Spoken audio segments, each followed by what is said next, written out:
On this episode, Peter Summit and David Harris from Crashing Wayward.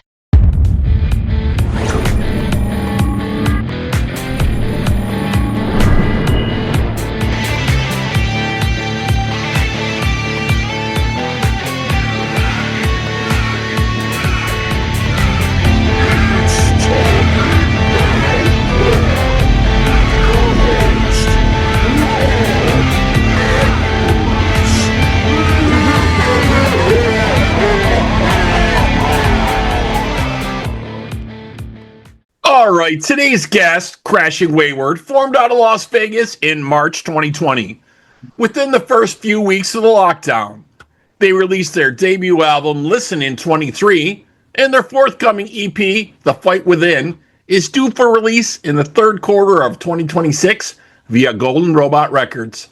The latest single, Bullet for a Heart, is streaming now. Let's welcome Peter and David from Crashing Wayward. Guys, how's it going, man? Good. How are you, Robert? Thanks for having us. Yes, thanks for having us. Definitely. So very cool stuff here. I've been listening to some of the tracks here. You guys have sent me some of the early release for some of this stuff. I appreciate that. Very cool. So were you all located in Vegas when this kind of first came together, or how did that first start out, Pete? I'm actually from San Diego. So it kind of started from another band, and I came out, and Dave was actually a part of it before I was. Yeah. So and then so that kind of band dissolved at the start of COVID, and we transitioned and reformed as Crashing Wayward. So I'm actually from San Diego. Dave is from Ohio. Dave, one of you guys? Yeah, Ohio. Yeah. So. Yeah. So, Dave, you were one of the first ones to get on board with this project and start looking for the rest? Yeah, kind of, like, because again, like, just like Pete said, it was basically another band. And then kind of, I was playing with that band, and that band lost the singer. Then we luckily found Pete, and we started writing songs right away. And, it just went from there. So it was like, luckily, the band dissolved so we could form Crashing Wayward. Yeah, Carl was in Los Angeles at that time. So we were coming across from the country, we just kind of centralized here in Las Vegas. And I ended up moving to Las Vegas for the band. So here I am now. Pete, so how to make it? Yeah, right. Pete, how is the local scene out there? I know some of the local bands a little bit. How is it playing the clubs out there? Is it really kind of cutthroat still as it was, or how is it out there? Well, I think that there's a lot happening here for sure. There's, I think that I'm still kind of like in discovery mode. There's some really good promoters out here that are putting together some really good shows. There's some really good venues, Swan Dive, The Usual Place. Vamped is no longer. Right. So I know that everybody was like, what's going on with that? Was the like true rock club that was left, and now I guess he's promoting shows, I guess he's Yeah. So I think that they're kind of at the Copa or the Tuscany there, which we actually have a show coming up in October. That's October 10th, correct? Yeah. It's going to be our CD release show, I think. Yeah, so this will be our CD release show, and this will be our first show at the Copa. But there is a lot happening in rock. There's a lot of like subgenre rocks. It's not just the hard rock. There's a lot of modern stuff that's happening. It's a really cool place to be, from. I think there's just a lot happening here, and it can, to go back to your question, it can feel kind of, cutthroat. Everybody's kind of chasing the same thing, right? We're all trying to reach for stardom. But there's a lot of cool venues that also support locally. Brooklyn Bowl supports local bands as well. So when we're able to jump on shows for that, that's always awesome. But there's great support here for rock and roll, for sure. It's kind of funny to me how it seems that everybody's either moved to the Las Vegas or Nashville. Those are the two music meccas, if you will, now. You know what I mean? It seems to have changed. It used to be like LA or New York. Those were kind of the areas for quite a while, and San Diego as well, for sure, you know. But now, it's definitely, I know so many different folks are living now in Vegas, and it makes sense because all the entertainment is going on out there, for sure. Yeah, and there's a lot of great bands, for sure, like in town that everybody kind of supports each other. I mean, it's a very small community of musicians, and kind of everybody knows everybody. And, you know, there's just great players all over Vegas. So it's kind of cool that we can go see these bands anytime we're in town and sometimes share the stage with them. You know, it's really, it's a great town. It's a great town. Vegas is great. I love it. Definitely. So, David, I want to talk to you a little bit about the songs here. Definitely a unique style, but you can hear some influences. I myself heard maybe a little bit of U2 influence in some of the music. Can you speak to any of that at all, or some of the influencers, or maybe talk a little bit about the songwriting process? I mean, Pete and I both love U2, you know, so that's you know, I'm not surprised to hear that. You know, we also we're big Cult fans, and you know, like old school punk rock and like In Excess, and we go like all over the map with our influences that we just try to put together to, you know, in a rock and roll format. But like the songwriting usually starts like with a riff I might come up with, and I'll make a kind of a really bad demo, and I'll send it to Pete. I'm like, what do you think? And he'll make me wait for about 16 hours before he replies to me. So I'm just like, oh, does he like it? But yeah, then he kind of he does his thing on it and sends it back. Then I start to mold the demo, make a better demo, and fit parts that work around what he came up with as well. It's a true collaboration. And when he'll be like, hey, try this, and I'll say the same thing, try this. And we're both very open because the song is just the best, the king, as we call it. The song's the king. We just want to make it the best song we can make. So it's not really about our individual parts. It's about whatever comes together to make, something great. Excellent. So, Pete, question for you. So I was looking through the history here. So obviously Listen was released on RFK Media. Now you guys are over at Golden Robot. Can you tell us a little bit about the change and why it was time for that? Yeah, I think that we kind of, when we signed with RFK and we released Listen through RFK, I think we took it as far as that we could go with that. RFK was a new label. I think we were probably the second or third act that they signed, and we pushed it as far as it could go with that. The opportunity arose with Golden Robot, and it was just kind of like, I felt like it was we felt it was a real no-brainer. There was just a little bit more of a history there, and we were trying to kind of level up and get a little bit more international, and this is kind of giving us the opportunity to get into Australia or Europe. So it's kind of just like somebody would use the chess analogy. Ron Keel loved playing the chess analogy, so it's just part of the chess game that we play, and this was a chess move for us, and it's paying off right now. I'm super grateful for RFK and their belief in pushing the band how they did. It's just kind of where we're at right now. It's about the steady growth of the band, and Golden Robot is that label for us right now. Yeah. Were they actually pursuing you guys? Had they reached out to your management, or did they come to your shows? Do you know how that came about at all? Yeah, that's really funny because Dave's got the story. You tell the story. Yeah, you tell the story, Dave. Better make it good.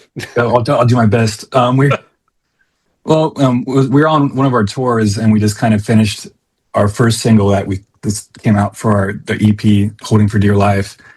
And we had another song, Still You're Perfect, which you probably have heard from the EP. And I just kind of sent them in for the, for them to check it out. And we're on tour, and they end up emailing me back we need to set up a meeting immediately with you guys. We love this. And we're like, oh, I think we're in Seattle actually, looking at Kurt Cobain where he passed away. Yeah. Literally, we're on that. Our friend was taking on a tour of all the spots in Seattle to check out. but yeah, they just kind of wrote back and like, we love what you guys are doing. Let's set up a meeting and send us more music. And, we just vibed really well with, Mark, who's the owner. And he's a big fan of the band and the music and really believes in what we're doing. So, I mean, it's kind of like, well, like Pete said, it's kind of like playing chess, going to the next level. And just, you want to work with people who are passionate about you. And he was very passionate. Right. Yeah, I think that's what you have to do sometimes, for sure. Yeah, I loved that Mark kind of put us, he's like, something about you guys reminds me of The Clash and Velvet Revolver. Velvet Revolver, yeah. Yet you guys could play with Bad Omens. Right. It's like kind of like he really understands the band. Although we're like modern hard rock, Mm-hmm. we have something I feel that kind of falls under the umbrella of all that,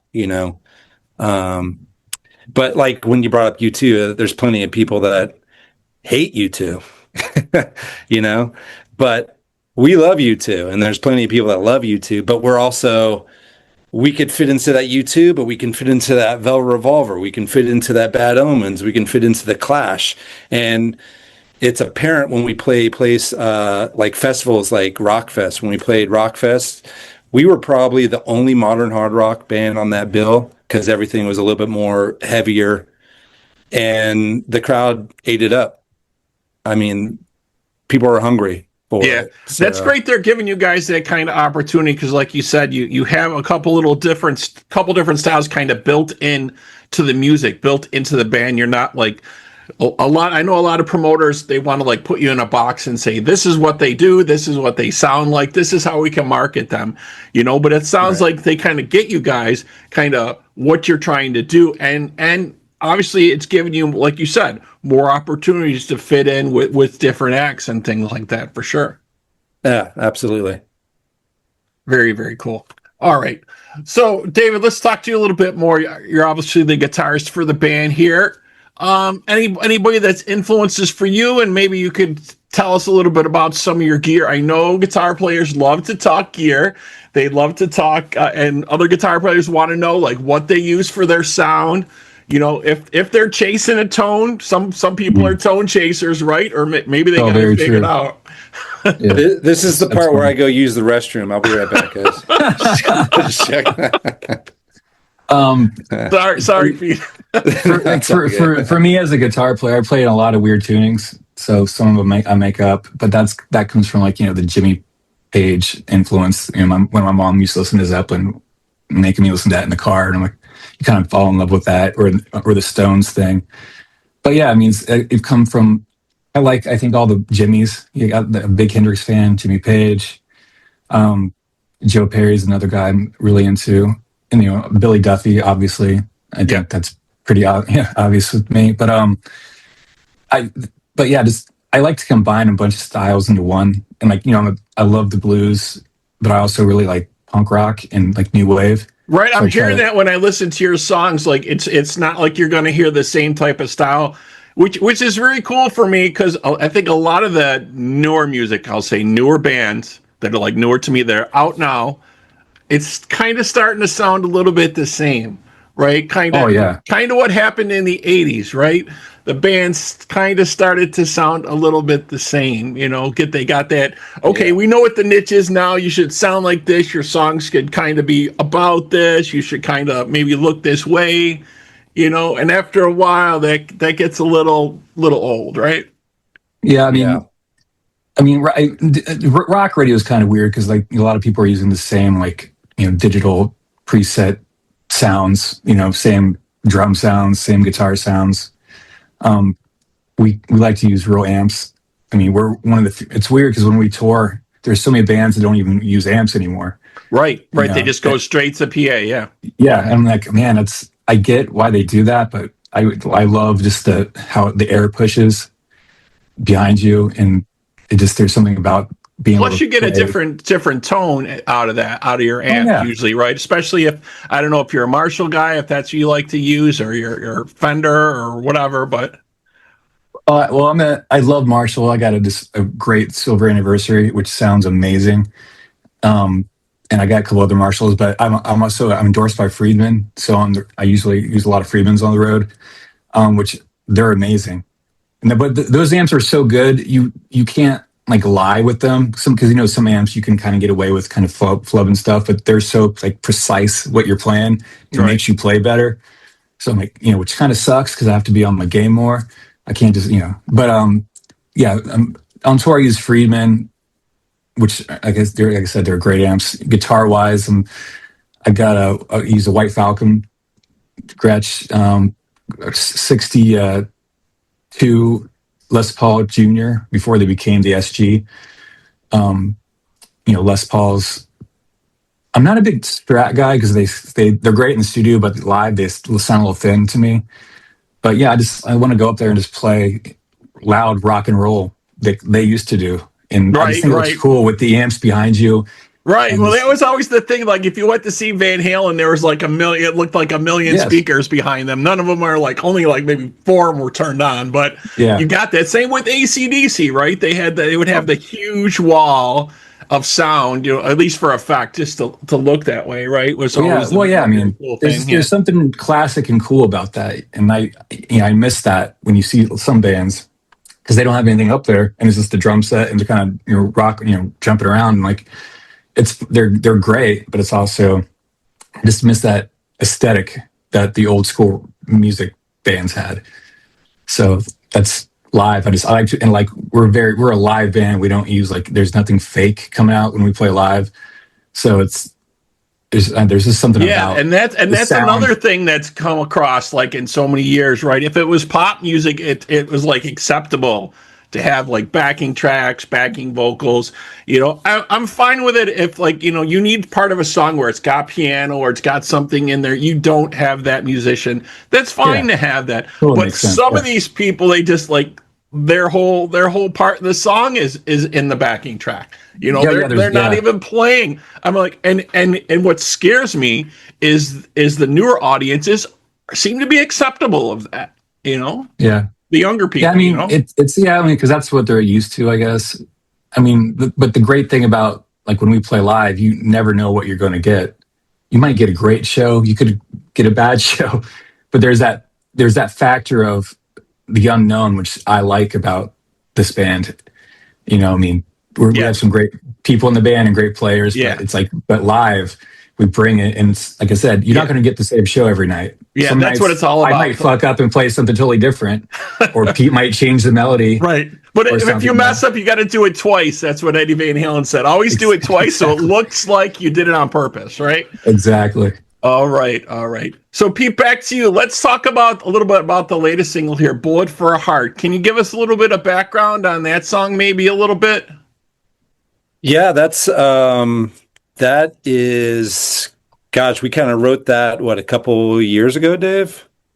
Yeah, I mean, and the demo is completely different than where it came out. So you reworked it completely.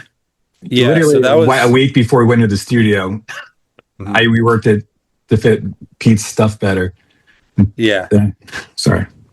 No, it's all good. So we started, that's part of the post listen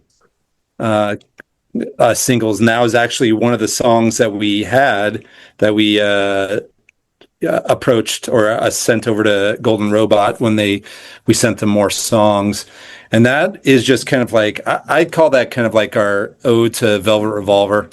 It definitely has that She Builds Quick Machines kind of slow build into the big hit. But that it's just straight up rock and roll. That's lyrically, it's kind of about, metaphorically, the bullet is supposed to be, using your words for love, and acceptance and all that kind of stuff. So I looked like I got frozen there for a second. It's at radio right now. We actually just sent it out to radio, and it's been at radio secondary market for about a week and a half right now. And Dave actually has more info on that, the charting on that. Where did that come in, Dave? Number 8, most added or something? Yeah, I was tied for 8, which is not bad for a little new band. Not bad. I mean, that's kind of our first time really going to radio. So this is our first first single to do that. So it's doing good so far. And you got another one in the chamber lined up coming up. Going Blind's going to be dropping, I think, June 19th, right? Yep. June 19th. And that's kind of like that is, I like to call that our dance rock song. You know, that's kind of like our Billy Idol. Yeah. Nice. All right. So I was looking through the tour dates here a little bit. Looks like you guys, from what I saw, you start out on July 15th in Dayton, Ohio. Yep, it's our first time playing in Dayton. First time the band's have been to the Midwest, really, other than when we played Nashville like forever ago. So it's kind of exciting to get to, the Midwest and play the rock fans out in Ohio, which, half the band was originally from Ohio before we came to Vegas. So yeah, so this is going to be the first time I'm going to see Dave's house because we're going to make our way to Columbus. Dave usually stays with me when he comes to town, so this will be my turn to stay at his place. Yeah, that works. And I was happy to see you got some dates on here actually in my neck of the woods. So August 14th, you're going to be at Sharky's Event Center in Liverpool, New York. And then August 16th at the Montauk Music Hall in Rochester, New York. Another nice club. I don't know if you guys have played either of those before. Sharky's hosts a lot of different rock concerts out there for sure, as does Montage Music Hall. Rochester's a pretty rockin' town out there. I think you guys are going to enjoy both of those venues for sure. Well, if you're out, you should come out, man. I definitely got to make one of those for sure. I don't know if it's going to be Sharky's or Montage. Montage would be a little bit closer for me, but either or, it really doesn't matter. Either one. Yeah, I like both those venues. We actually just picked up a date on August 15th at Olean, New York. Olean. That's how they say it. Olean, yeah. Oh, actually, yeah. So we might that isn't confirmed, but we might be at Olean on the Saturday. So do you know what the venue that would be? Do you know what the venue is going to be out there, or you can't say? I don't have that yet. But we will be playing with Reign of Z for that or the Rochester show. But that would be kind of like a good point to, check crashingwayward.com because that's where we update all our shows for sure. Yeah, I was going to say, if people want to reach out to you, they should check you out at crashingwayward.com. And I'm sure probably your socials as well, right? Keep that up. Oh, absolutely. Yes. Yeah, everything's pretty much Crashing Wayward. If you look for us, we're everywhere. Yeah. All right. So, they were kind of vague on the release date here for you guys with the EP, so I'm going to try to nail you down a little bit. Third quarter of 2026. Do we have a month in there yet, maybe? Or I think they're shooting for mid to late September for the release of that, the actual EP. So yeah, I got to hear first. Yeah. We're on schedule with everything. These first 3 releases have been released on the dates that we've come up with. So it is looking like it will definitely be end of September. Okay. And Pete, what's next game plan? You guys going to do another video, or what's coming next after you guys drop the next single? What's the plan? So we're going to release the next single. We do have this tour coming up, like you mentioned, which will actually take us to the Midwest, Ohio, down into Kansas City, Missouri, into Texas. And then we come home for that. And we do have another single. We're kind of tossing up a couple of options on which single that's going to be. So once we have that figured out, we'll probably try to shoot the best video we can. But we're also talking about hopefully getting to Australia in the start of next year. So there might be something special in the works for that. Possibly January, February, because that will be their summer. So with that and the release of the EP, that's we pretty much have our year set. We are going to, like you said, make our way out to New York for those shows in August. And then we also have some Pacific Northwest shows coming in October. So we have constant music coming out. We are going to be shooting some music videos, and we're just hitting the road. We're kind of doing it old school. We're doing this grassroots. So like Dave said, if we're coming to your town, please come and see us because we put on a show, support live music before it's a dead art form. That's what I say at every show. And yeah, you're gonna have a great time. You never know we're gonna blow up, and then you're gonna kick yourself for not going to the show. I'm talking to you, Robert. You make it to one of those New York shows. I always definitely try to do that, and that's what I tell a lot of folks too. You see these up and coming bands, you need to check them out when they're up and coming, because you know what? You never know what's going to happen. And you're exactly right. So, all right, very, very cool. So like we were saying, you can check out all the tour dates coming up for Crash and Wayward at crashingwayward.com. And definitely check out the new single streaming, Bullet for a Heart, streaming now. And you can also check out the video for that. We'll have the link to the video in our Hall of Videos at talkingaboutrock.com. All right. That is great. All right, guys. So that wraps up this episode of Talking About Rock. Thank you to my guests today, Pete and David from Crashing Wayward, and to our fans out there. We hope you're doing your part by keeping the torch alive and supporting live music wherever you are. Guys, again, thank you so much. Thank you so much, Robert. Thanks for having us.